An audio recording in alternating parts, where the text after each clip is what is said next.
Jangan lupa untuk subscribe dan nyalakan lonceng notifikasinya.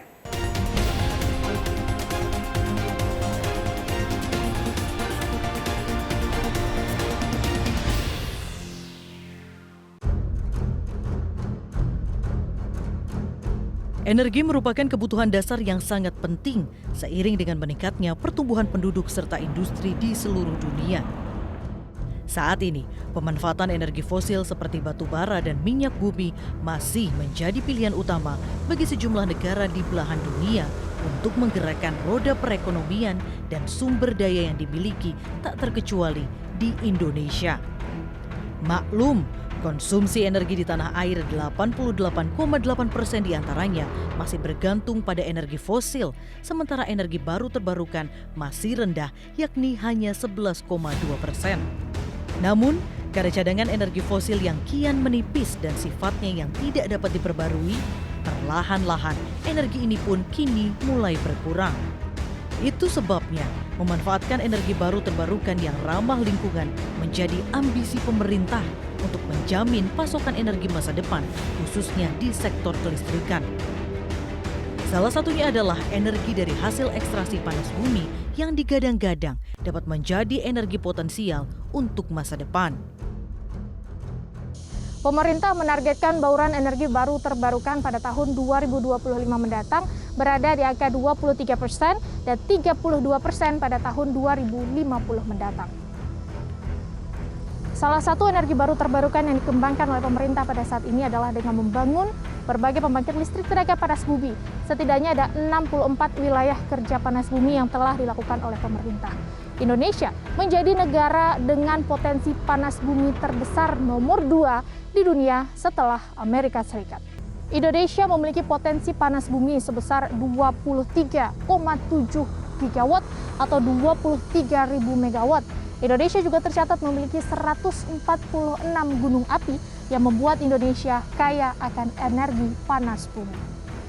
Namun muncul sejumlah hal untuk mempertanyakan komitmen dan keseriusan pemerintah dalam mengembangkan pembangkit listrik tenaga panas bumi ini.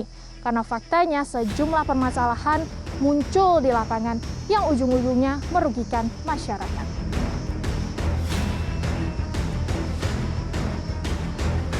Panas bumi bekerja untuk menghasilkan listrik sebagai berikut. Air merembes melalui retakan di permukaan bumi dan berkumpul di reservoir di atas magma. Magma kemudian memanaskan air, lalu sumur dibor dengan kedalaman 10.000 kaki.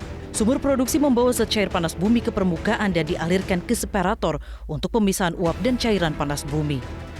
Uap digunakan untuk menggerakkan turbin dan mengalirkan listrik, sementara air dikembalikan ke reservoir. Meski potensi panas bumi di Indonesia begitu besar karena dikelilingi oleh jalur cincin api atau ring of fire, sayangnya keseriusan pemerintah mengelola sumber energi ini belum maksimal.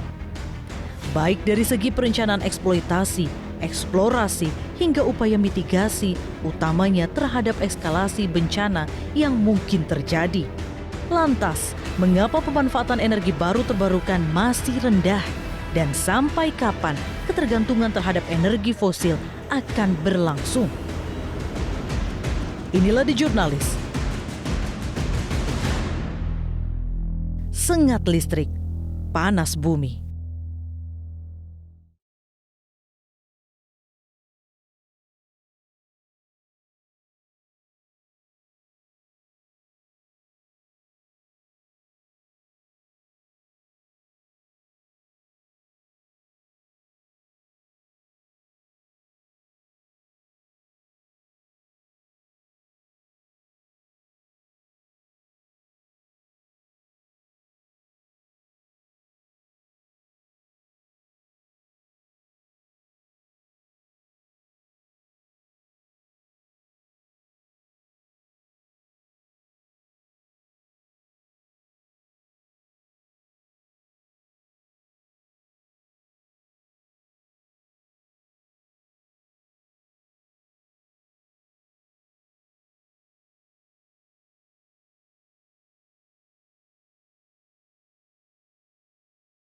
Sebagai pulau panas bumi.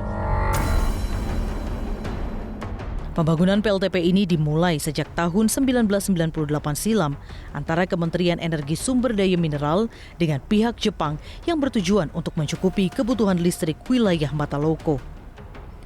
Pengobaran sumber gas bumi pertama di wilayah ini dilakukan pada tahun 2000 dengan perusahaan listrik negara atau PLN sebagai partner dalam proyek tersebut. Awalnya, PLTP ini digadang-gadang mampu menghasilkan tenaga listrik dari panas bumi sebesar 2,5 megawatt dan dapat meningkatkan pendapatan asli daerah serta kesejahteraan masyarakat.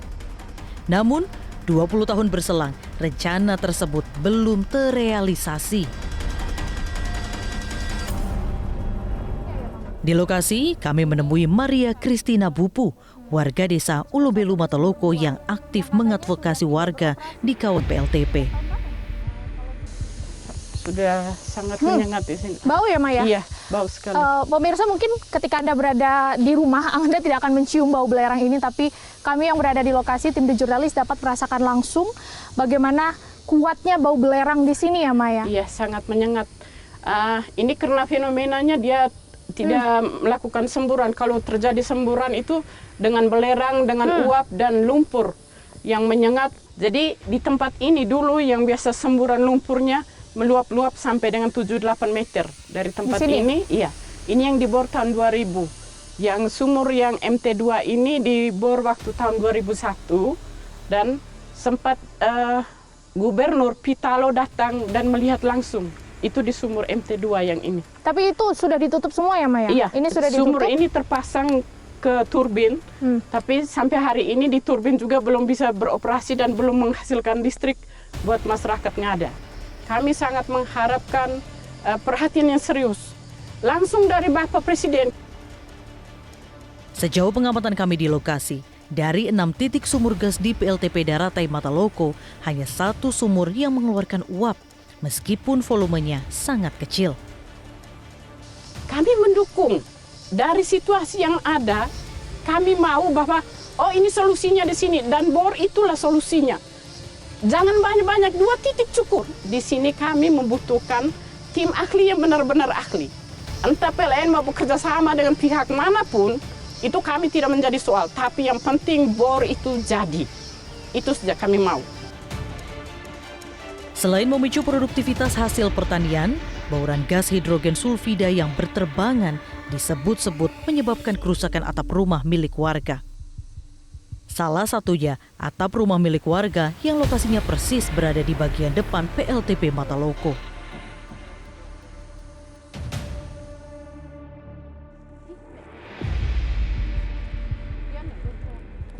Selamat siang.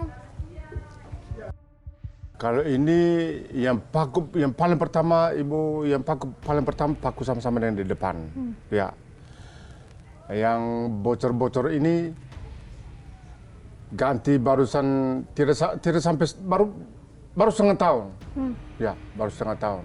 Dapat diganti? Ya, diganti.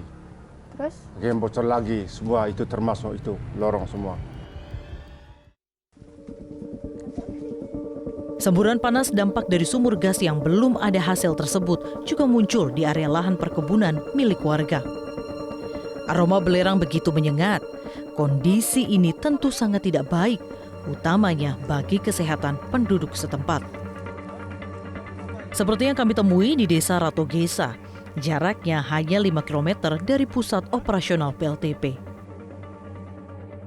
Itu sebabnya warga desa khawatir akibat semburan panas yang keluar tak kunjung berhenti. Memang punya lahan di sini? Ya, ini sabang kebun. Kebun apa?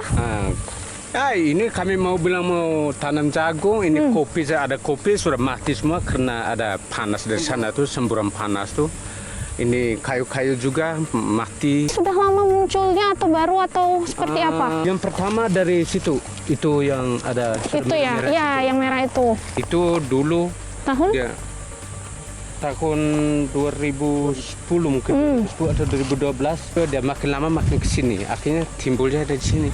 Padahal PLTP-nya di Ulubelu ya Bapak ya? PLT di sini. PLTP ya, Ulubelu sana ya? Ulubelu. Tapi kenanya sampai ke Ratogesa? Iya, di situ juga ada semburan. Ada semburan di situ juga, di dekat itu pohon pisang sebelah sana juga. Ini bau sekali ya, bau belerang ya. Ini kalau panas begini, ada matahari, masih sedikit baik. Kalau sudah ada mendung, itu macamnya ini bau telurnya sudah busuk tuh. Diduga, perencanaan yang kurang matang disebut-sebut menjadi pemicu gagalnya beroperasinya proyek tersebut. Kondisi ini diungkap oleh Dadan Kusdiana, Dirjen Energi Baru Terbarukan Kementerian SDM saat ditemui tim di jurnalis pertengahan April lalu. Menurutnya, jika perencanaan dilakukan dengan baik, tentu proyek ini akan beroperasi secara maksimal. Saya kira boleh-boleh saja sih proyek itu gagal ya. Gagal dalam arti berarti persiapannya tidak benar. Gitu. Jadi proyek itu kalau dilakukan dengan benar, mungkin Mbak Sisil pernah ke Kamojang. Kamojang itu, proyek itu sudah mungkin 39 tahun ya. Sudah sangat lama lah, itu tahun 82 apa 83 PLTP Kamojang. Sampai sekarang masih seperti itu. Dan banyak juga proyek-proyek panas bumi yang lain yang dari awalnya bagus sampai sekarang beroperasi dengan bagus gitu. Jadi kalau yang seperti Mataloko atau mungkin ada di tempat yang lain, masyarakat menjadi takut gitu ya. Itu yang kita hindari dari awal dari sisi perencanaan. Jadi kalau pemerintah kan nyusun regulasi supaya itu tidak terjadi. Supaya tidak terjadi itu ketakutan masyarakat. Misalkan kalau di Mataloko itu saya dengar kan genting-gentingnya menjadi terganggu ya gitu seperti itu. Tapi itu kenapa? Nah, itulah yang kita atur, itulah yang kita pastikan supaya itu tidak kejadian. Menurut pemahaman saya memang pengelolaan ini mempunyai risiko. Seperti itu ya. Kan di dalam uapnya itu ada H2S juga di beberapa tempat. Tapi kan ada teknologi yang sudah terbukti bisa menyelesaikan permasalahan tersebut. Tinggal kita sama-sama memastikan. Di tempat yang lain, di migas juga sama. Ini kan risiko pemboran ya. Sama itu ada hal seperti itu. Tapi kan sama-sama kita pastikan SOP, keselamatan yang gitu. Termasuk juga sertifikasi dari para tenaga ahli, para pegawai. Jadi ini industri yang benar-benar sangat regulatif. Pada prinsipnya bahwa warga ini sebenarnya tidak menolak pembangunan, tetapi menerima pembangunan itu selama bahwa pembangunan itu tidak merugikan bagi warga.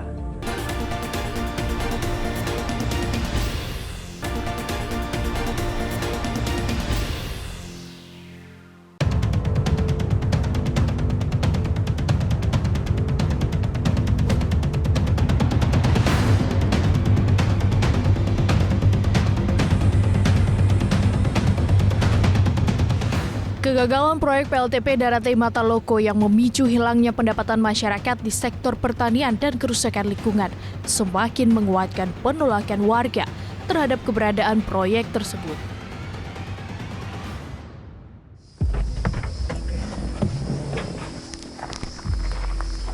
Akhirnya kita sampai di desa Radabata. Radabata karena kita akan bertemu dengan salah satu aktivis yang juga anak muda ya. Anak muda yang akan membicarakan mengenai proyek PLTP ini yang juga masuk ke desa mereka ya. Kita mau bertemu Kakak Tony. Halo Kakak. Kakak Tony, sehat? Sisil, sehat ya? Ya. Oke, ini gimana kita mau cek lokasi rencana pembangunan PLTP itu langsung ke lokasi? Itu di desa? Di desa Radabata. Masih di desa ini ya? Oke. Desa Radabata, Kecamatan Golewa. Golewa, kita langsung ke sana aja ya? Oke. Tiga lokasi. Ya, kita coba langsung ke lokasi. The Jurnalis menelusuri lokasi lain di Desa Radabata, Kecamatan Golewa, yang telah disiapkan untuk pengembangan PLTP Mataloko selanjutnya. Informasi yang kami terima, sedikitnya terdapat 4 titik pengembangan sumur baru yang tersebar di sejumlah desa. Menilik dampak buruk yang ditimbulkan seperti yang terjadi di wilayah lain, pro kontra keberadaan proyek ini juga disinyalir berpotensi terjadinya konflik horizontal di tengah masyarakat. Berarti selama ini listriknya nggak ada dari PLTP itu tidak ada ya? Hidup saya sudah 1 tahun Ibu. Hidup saya itu saya hanya beli itu modul dari pasar orang Jawa jual. Itu saya pasang di hubungan rumah saya. Saya hidup hanya dengan cahaya matahari. Seperti listrik juga saya nikmati dengan istri anak saya. Sudah 1 tahun Ibu. Pada prinsipnya bahwa warga ini sebenarnya tidak menolak pembangunan, tetapi menerima pembangunan itu selama bahwa pembangunan itu tidak merugikan bagi warga. Karena bagaimanapun juga, apapun bentuk pembangunan itu yang dilihat adalah asas manfaatnya terhadap warga itu sendiri. Pemerintah melalui PLN memang berencana mengembangkan PLTP di Mataloko dengan target kapasitas mencapai 20 MW dan anggaran mencapai 101,8 miliar rupiah. Seperti tak mau belajar dari kegagalan di proyek sebelumnya, hingga saat ini proyek tersebut belum juga beroperasi alias molor dari target yang ditetapkan, yakni beroperasi pada tahun 2019 yang lalu. Saat ditemui tim The Journalist, di sela-sela kesibukannya, Bupati Ngada Andreas Paru menjabarkan proyek pengembangan panas bumi di lokasi baru dapat berjalan sesuai rencana, meski penolakan begitu kencang dilakukan oleh sebagian warganya.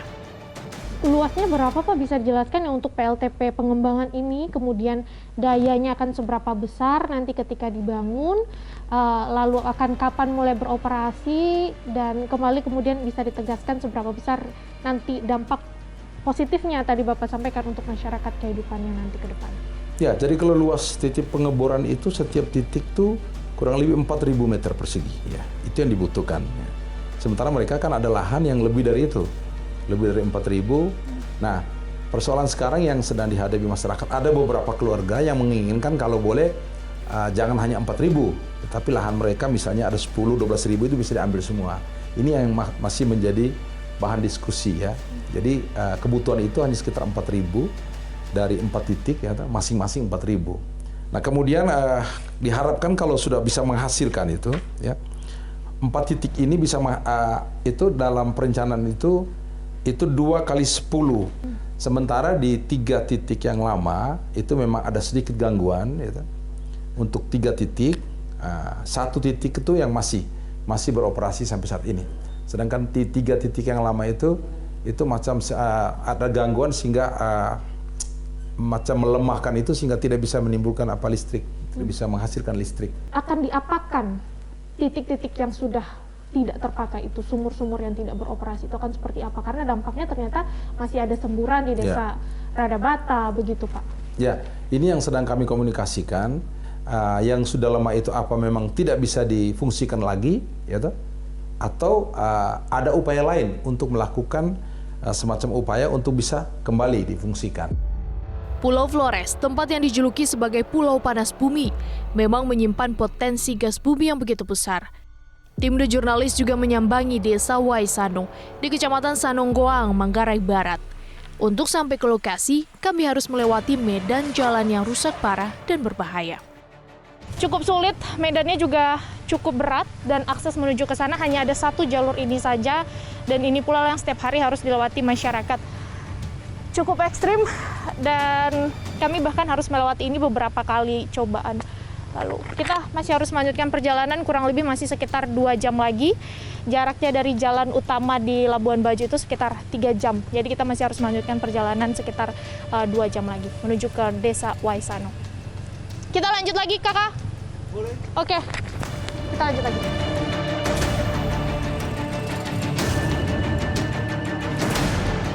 Waisano terkenal dengan Danau Sanonggoang, danau vulkanis terbesar di NTT. Potensi panas bumi sebesar 30 MW tercatat ada di tempat ini. Rencananya, eksplorasi akan dibangun di 4 titik dengan luas area sekitar 17 hektar area. Meski begitu, penolakan warga setempat begitu kencang karena potensi bencana semburan gas bumi yang tidak dapat diprediksi oleh pemerintah pusat, pemerintah daerah, maupun PT Geodipa sebagai pengelola PLTP ini. Potensi panas buminya itu di sini? Ya, menurut mereka seperti itu. Dan jaraknya hanya? Ya, kurang lebih 85 meter. 85 meter? Ya, itu dari rumah. Tapi kalau dari lahan pekarangan rumah itu sebenarnya tidak sampai 80 ya? Tidak sampai 80. Dan ini kebun semua. Ya, kebun. Ada kemiri. Ya. Artinya sumur itu ada di sini. Ada di sini. Ya. Kalau mereka mau mengebor. Ya. Karena mendapatkan penolakan keras dari warga, pihak pengelola proyek bahkan sempat memindahkan satu titik sumur gas ke desa lain. Namun rencana tersebut sia-sia. Ini patokannya? Ya, ini patokan. Dari kapan ini ada, Pak? Sejak 2017. Dan pernah dijanjikan oleh pemerintah bahwa ketika ini dibangun, warga pemukiman ini dipindah. Malah dipindah semakin ke atas lagi. Tambah rumit lagi, airnya sudah tidak ada, bawa ke atas, dan itu sudah otomatis itu dibabat habis. Kenapa sampai orang tua dulu pilih pemukiman ini di tempat ini? Agar ini terlindung, sehingga ini tidak terjadi erosi. Dan ketika itu di bawah, pemukiman dipindahkan ke atas lagi, itu sudah otomatis. Hutannya rusak, habitat burungnya terganggu, udara tercemar dengan asap-asap produksi ini. Meski gelombang penolakan terus mengalir dari masyarakat Waisano, Sekretaris Daerah Kabupaten Manggarai Barat Franciscus Sodo berdalih jika keberadaan energi ini penting untuk menjamin keberlanjutan suplai energi masa depan. Dalam pelaksanaan program pembangunan, ada baik, ada yang tidak baik, itu pasti. Ya, dan proporsinya pasti ada. Dalam perspektif Pemda, ya, merujuk kepada diskusi dan lain sebagainya, lebih banyak menguntungkan. Ya, karena ini energi ramah lingkungan yang didorong, ya, begitu. Nah, tetapi kita juga tidak mengabaikan, ya, hal-hal yang terkait dengan resiko. Ya, makanya ya mitigasi resiko ya itu dilakukan sejak awal. Kita menyampaikan itu kepada teman-teman PT Geodipa, termasuk dengan ya tanggung jawab sosial ya terhadap masa depan masyarakat, terhadap kesejahteraan, terhadap penyediaan fasilitas lingkungan, terhadap pendidikan dan lain sebagainya. Kalau kita bicara proyek PLTP Sanonggoang ya, dalam konteks pelayanan publik tidak bisa kita bicara hanya terbatas kepada pelayanan publik masyarakat Sanonggoang. Yang pasti untuk Flores atau minimal Labuan Bajo atau Kabupaten Manggarai Barat. Jadi ya energi yang dihasilkan itu juga untuk pelayanan publik seluruh Manggarai Barat. Ya, asupan energi yang kita dapatkan dari PLTP itu. Jadi tidak dalam konteks langsung hanya ruang lingkupnya hanya masyarakat desa Sanonggoang saja. Tetapi ya pemerintah juga pasti punya perhatian. Seperti yang saya sampaikan tadi, ya fasilitas umum tidak mungkin ada objek di situ, ya kemudian masyarakatnya tidak diperhatikan. Saya pikir itu juga cukup naif bagi pemerintah. Tetapi pembangunan itu sendiri ya menurut hemat saya ya untuk kepentingan publik secara umum. Ya. Anita Trisya, peneliti pengembangan geotermal yang fokus mengamati persoalan ini dari sudut pandang sosial menjelaskan penyebab munculnya resistensi di masyarakat dipicu oleh trauma pengalaman buruk proyek sebelumnya serta belum selarasnya pemahaman tentang pemanfaatan panas bumi antara pemerintah dengan masyarakat terkait proyek ini. Negosiasi harus dilakukan antara stakeholders dan masyarakat lokal yang tidak hanya melibatkan si empunya tanah, tapi juga mulai dari tetua dan lain sebagainya. Nah, respect the culture di sini itu menjadi kunci menurut saya sebagai peneliti di bidang sosial, menjadi kunci yang harus dilakukan oleh pemerintah agar proses pengembangan ini dapat berjalan dengan lancar.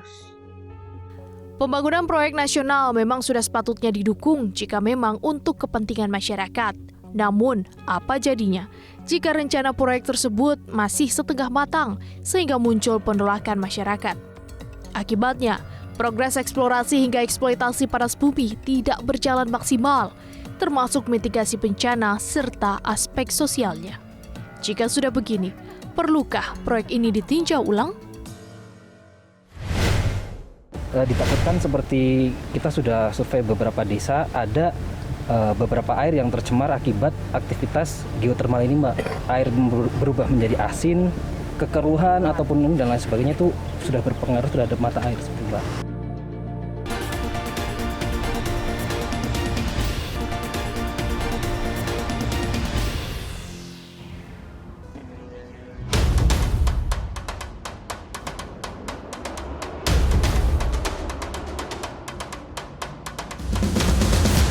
Gimana Wid setelah ke NTT, apa yang ditemuin di NTT? Nah ini kan terkait pembangunan PLTP ya. 3 hari lalu sempat melihat langsung pembangunan PLTP di sana.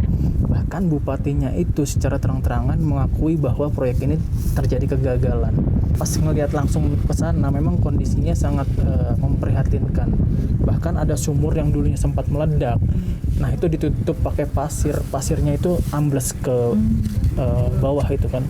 Bahkan di salah satu pengeboran itu dibiarkan begitu saja, jadi uapnya itu keluar dan itu baunya sangat menyengat dan itu mengganggu masyarakat sekitar. Kalau misalnya dengar dari cerita Widi tadi, sebenarnya hampir sama dengan info yang didapat bahwa ternyata di sini juga ada konflik horizontal. Karena kalau kita melihat memang proyek PLTP yang ada di Dieng ini kan sangat masif ya. Di Jawa itu surplus listriknya. Jadi sebenarnya mau dibawa kemana ini listrik yang dihasilkan oleh PLTP ini? Kita cari tahu itu ya. Mungkin dari awal kita ke warga dulu di desa Karangtengah kalau nggak salah.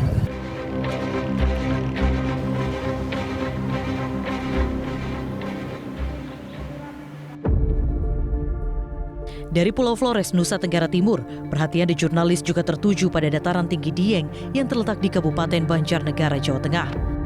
Di wilayah ini terdapat mega proyek pembangkit listrik tenaga panas bumi yang dikelola oleh PT Geodipa Energi. Salah satunya Power Plant Unit 1 Dieng yang telah beroperasi sejak tahun 2002 silam. Pembangkit ini digadang-gadang mampu menghasilkan energi listrik sebesar 55 MW. Selain itu, perusahaan plat merah ini juga membangun pembangkit skala kecil berkapasitas 10 MW pertama di Indonesia demi menunjang suplai listrik sebesar 130 MW. Maklum, kawasan Dieng memiliki potensi panas bumi sebesar 400 MW.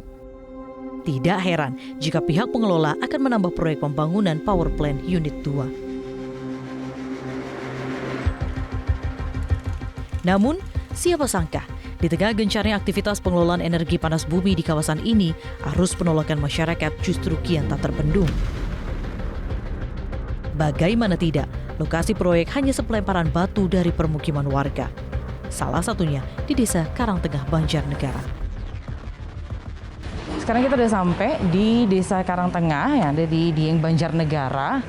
Kita di sini mau lihat rencana pembangunan Power Plant 2. Jaraknya ini katanya deket banget, Wid, 2 meter doang power plant dengan si permukiman warga ini. Jadi kita akan mencoba mencari tahu benarkah seberapa dekat lokasi power plant dengan permukiman dan bagaimana sebenarnya tanggapan warga atas pembangunan Power Plant 2 ini. Sana ya. Kami menemui Ningsi dan Siti, warga Desa Karangtengah yang menolak pembangunan proyek Power Plant Unit 2 Dieng. Itu penolakan sudah disampaikan sejak kapan, Bu? Sejak 2019 kita udah ada penolakan, tapi dulu yang penggerak pertama nggak ada respon. Terus ya sampai sekarang alasannya pertama itu berdekatan langsung dengan pemukiman, terus pastinya kenyamanan dan mungkin nantinya pertanian yang di sekitar area yang akan didirikan pembangunan itu pasti akan berdampak juga sih.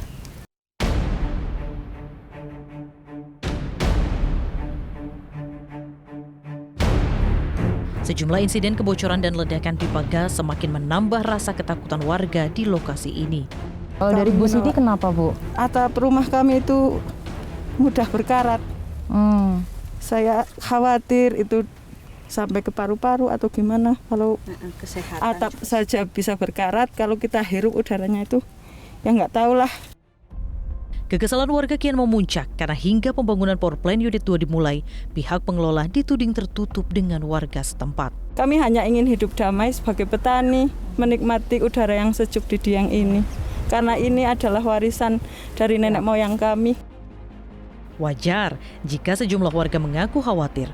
Lihat saja, lokasi eksplorasi kami datangi ini jaraknya tak lebih dari 3 meter berbatasan langsung dengan tembok rumah warga.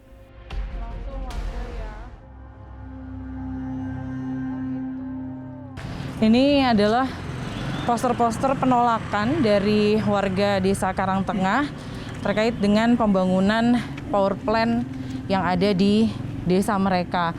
Ini kalau kita melihat memang ternyata banyak ya poster-posternya ini sampai sana. Di lokasi lain, kami juga mengamati aktivitas pengeboran sumur PET 9 yang titiknya berada di tengah lahan pertanian warga. Warga khawatir aktivitas pengeboran tersebut akan menyebabkan rusaknya lahan pertanian di lokasi ini. Mujianto, salah seorang warga Karangtengah, masih ingat betul detik-detik terjadinya ledakan pipa PLTP yang menghantam dirinya pada 2007 silam. Pak Muji, dulu ini sempat menjadi korban. Iya ya, saya nggak tahu kalau pipa itu akan meledak, saya nggak tahu. Tiba-tiba pipa itu getar, langsung meledak gitu mak, Bu, langsung kena ke saya. Saya kepental ketiban itu, anginnya itu sampai berapa meter saya nyampe jatuhnya 25 meter tapi nggak apa-apa. Alhamdulillah saya nggak apa-apa, alhamdulillah. Penolakan juga gencar digaungkan oleh warga Desa Bakal, Kecamatan Batur, Kabupaten Banjarnegara. Di desa ini, di jurnalis menemui Rizal yang keras menolak proyek Power Plant Unit 2 karena dituding hanya mencemari lingkungan dan merusak sumber mata air penting di kawasan ini. Pasalnya, proyek ini membutuhkan pasokan air yang melimpah, sekitar 40 liter air per detik atau 6.500 hingga 15.000 liter air untuk setiap megawatt hours atau MWH. Di sebelah mana, Mas? Bisa lihat, Mbak, itu yang bagian pagar putih itu adalah bagian dari pagar Geodipa. Dan dari Geodipa mengatakan bahwa tepat berada di sebelah tembok ini yang akan dijadikan perencanaan untuk pengeboran. Artinya dengan titik kita saat ini, titik mata tersebut cuma 300 meter, Mbak. Kurang lebih seperti itu. Sebenarnya dampaknya apa, Mas? Ditakutkan seperti kita sudah survei beberapa desa, ada beberapa air yang tercemar akibat aktivitas geotermal ini, Mbak. Baik itu air berubah menjadi asin maupun kekeruhan ataupun dan lain sebagainya, itu sudah berpengaruh terhadap mata air seperti, Mbak. Kami bertemu dengan Wahana Lingkungan Hidup atau WALHI Jawa Tengah yang menyoroti pembangunan PLTP di Dieng. WALHI mengungkap pembangunan PLTP sama sekali tidak mengindahkan aspek kesehatan lingkungan serta keselamatan masyarakat. Proyek ini berusaha mengekstraksi panas bumi yang di luar dari ke dalam. Berbagai macam kandungan kimia itu akan memudar di udara. Dari mulai arsenik, boron sampai antimon yang memang dampaknya itu adalah ke kesehatan sampai ke kesehatan warga sampai ke tanaman warga. Ditemui di Jakarta pada pertengahan April lalu, Direktur Operasi PT Geodipa Supriyadi Natamarza menanggapi tudingan miring yang dialamatkan kepada perusahaan plat merah tersebut. Baik persoalan penolakan, kerusakan lingkungan hingga progres pengembangan energi panas bumi ini. Baik yang dikelola PLTP Dataran Tinggi Dieng maupun pengembangan di Waisano, Nusa Tenggara Timur. Ini bagaimana dari pihak Geodipa terhadap penolakan para warga? Itu bukan semua warga Banjarnegara. Bahkan kalau saat ini proyek pengembangan pembangkit listrik unit 2-nya itu ada seluruhnya di Desa Karangtengah namanya. Dan dari Desa Karangtengah yang 3.000 lebih kurang 3.000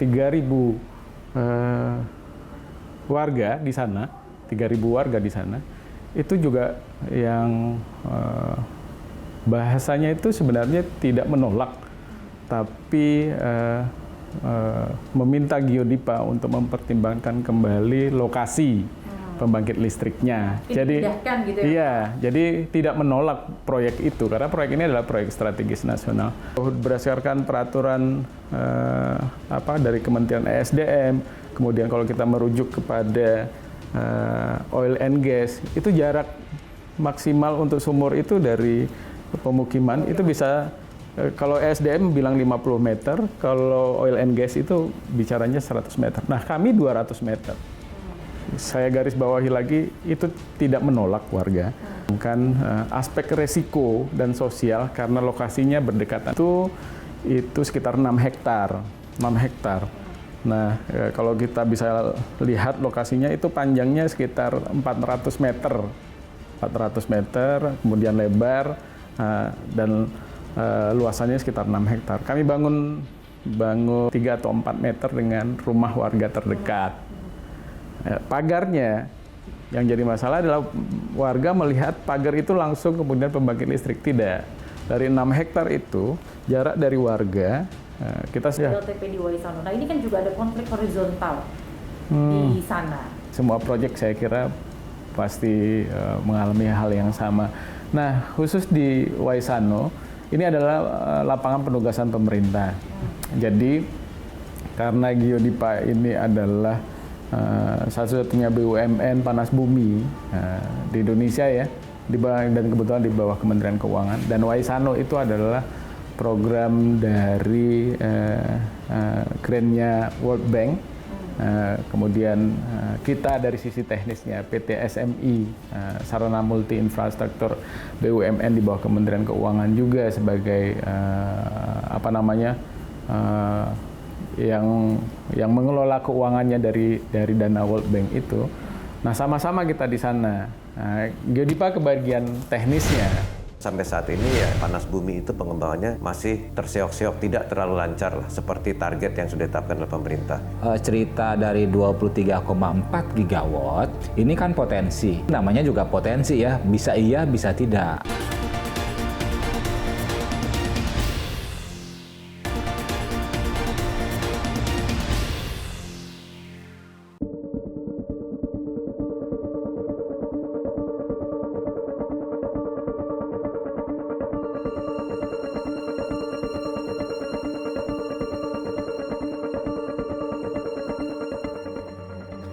Ambisi pemerintah untuk mencapai nol emisi karbon pada 2060 patut diapresiasi. Utamanya terkait pengembangan panas bumi yang diproyeksikan menjadi energi masa depan. Namun, menyusutnya kapasitas pembangkit listrik tenaga panas bumi hingga 100% dalam Rencana Umum Penyediaan Tenaga Listrik 2021-2030 membuat rencana tersebut terseok-seok. Sebab kapasitasnya terjun bebas dari 4.607 MW menjadi 2.395 MW. Langkah tersebut semestinya mampu diminimalisir dengan sebuah regulasi serta mulusnya implementasi di lapangan. Dengan kondisi saat ini, Ketua Asosiasi Panas Bumi Indonesia Priyanda Effendi mengaku pesimis target energi panas bumi untuk sektor kelistrikan sebesar 2.395 MW dapat terpenuhi. Pemerintah sudah punya roadmap itu yang kita sebut Blue Energy nasional ya. Roadmap itu dari tahun 2006. Malah sekarang dari namanya Kebijakan Energi Nasional. Sekarang malah sudah dituangkan menjadi Rencana Umum Energi Nasional RUEN, dan malah ada beberapa daerah sudah siap dengan RUET-nya, Rencana Umum Energi Daerah gitu. Namun begitu kan sampai saat ini ya kita tahu bahwa perkembangan panas bumi itu pengembangannya masih terseok-seok, tidak terlalu lancar lah seperti target yang sudah ditetapkan oleh pemerintah. Nah, sekarang direvisi RUPTL itu hanya menargetkan sekitar tambahan 3.355 sampai 2030. Itu pun dalam waktu 8 tahun. Berarti setahun itu rata-rata berapa? Sekitar 600-an kan? Mengacu data Ditjen Energi Baru Terbarukan Kementerian SDM yang diterima tim The Journalist, saat ini pembangkit listrik tenaga panas bumi yang terpasang sudah mencapai 2.393 MW. Hingga tahun 2035 mendatang, penambahan kapasitas PLTP diprediksi terjadi peningkatan sebesar 6.909 MW. Maklum, pemerintah mematok target besar kapasitas terpasang sepanjang 13 tahun ke depan yang sebesar 9.300 MW. Beragam masalah yang muncul di lapangan seperti menguapnya gas belerang di sekitar lokasi, ledakan pipa gas, serta munculnya semburan gas panas menjadi alarm bagi para pengelola agar lebih meningkatkan lagi faktor keselamatan. Sedikitnya, terdapat 16 pembangkit listrik panas bumi yang tersebar di sejumlah wilayah di negeri ini, baik yang dikelola perusahaan plat merah maupun oleh pihak swasta. Sayangnya, Upaya mengembangkan energi panas bumi dengan membentuk sebuah holding BUMN panas bumi gagal berantakan. Ego sektoral serta tidak adanya titik temu dalam pengelolaan aset-aset panas bumi menjadi faktor pemicu rencana tersebut mogok di tengah jalan. Lebih jauh, Dirjen Energi Baru Terbarukan dan Konservasi Kementerian SDM Dadan Kusdiana mengungkap keseriusan pemerintah dalam mengawasi dan mengawal target besar proyek energi ini. Nah, kalau saya cerita dari 23,4 gigawatt gitu. Ini kan potensi. Potensi itu namanya juga potensi ya, bisa iya, bisa tidak gitu. Nah, dari 23,4 ini yang kita anggap sebagai cadangan, yang tingkatannya itu kalau pertama kan potensi, kemudian menjadi cadangan, itu angkanya 14 gigawatt. Nah, tapi 14 juga ada macam-macam nih. Ada yang terduga gitu ya, ada yang terbukti. Kalau biasanya kalau untuk sisi komersial itu skalanya sudah terbukti. Nah, dari angka yang 14 itu yang sudah terbukti itu 3,1 atau 3,2 gigawatt ya.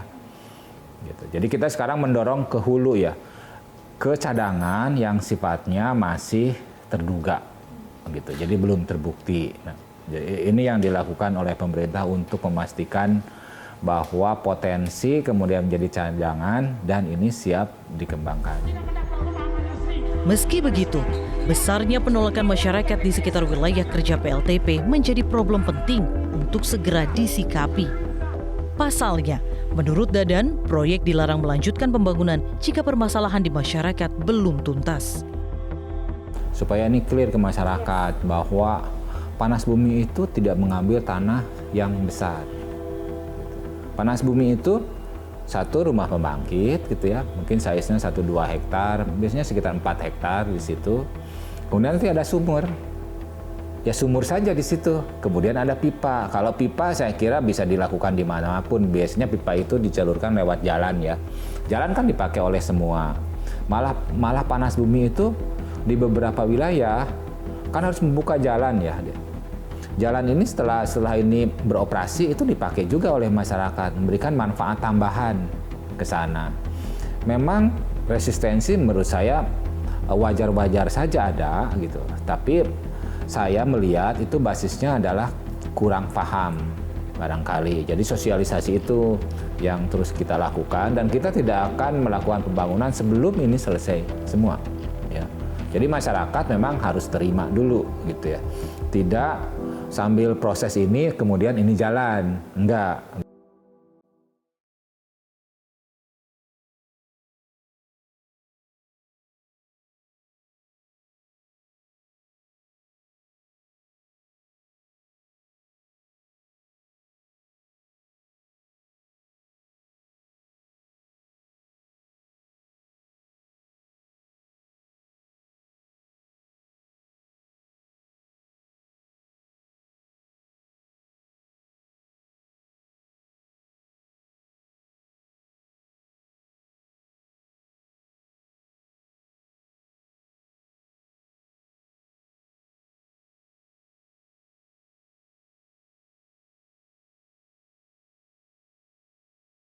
Mengawal proses pengelolaan energi panas bumi sudah semestinya mendapatkan dukungan penuh dari seluruh pihak, baik pemerintah, swasta hingga masyarakat. Sah-sah saja pemerintah memiliki target dan tujuan dalam rangka mengembangkan energi panas bumi yang potensinya begitu besar. Asalkan saja semua itu dilakukan dengan tetap mengutamakan aspek keselamatan, kesehatan, dan dapat meminimalisir terjadinya kerusakan serta pencemaran lingkungan. The Journalist akan kembali di episode berikutnya.